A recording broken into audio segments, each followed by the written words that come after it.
Praise lord. Hebrew 11:6 నమ్మకం లేకుండా దేవుని సంతోషపెట్టడం అసాధ్యం. ఎందుకంటే దేవుని దగ్గరకు వచ్చే వ్యక్తి దేవుడు ఉన్నాడని, ఆయనను మనసారా వెతికే వారికి ప్రతిఫలం ఇస్తాడని నమ్మి తీరాలి. ఆమె. హెబ్రీ 11:6 దేవునికి ప్రతికరమైన విశ్వాసం అనే దానికి ఒక ప్రాథమిక నిర్వచనంగా పనిచేస్తుంది. ఆయనతో సంబంధాన్ని కోరుకునే ఎవరికైనా అది ఒక సంపూర్ణ ఆవశ్యకత అని స్థాపిస్తుంది. విశ్వాసం లేకుండా దేవుని మెప్పించడం అసాధ్యమని ఈ వచనం చెబుతుంది. విశ్వాసం ఎందుకు అవసరం?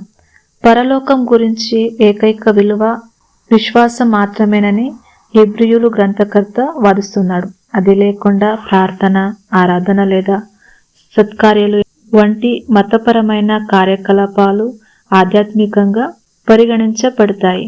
ఎందుకంటే దేవుణ్ణి గౌరవించే నమ్మకం మరియు ఆధారపడటం వాటిలో లోపిస్తాయి.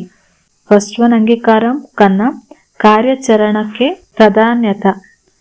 నిజమైన విశ్వాసం అంటే వాస్తవాలను నిష్క్రియంగా అంగీకరించడం కాకుండా వాటిని చురుకుగా వెంబడించడం అని పరిగణించబడింది.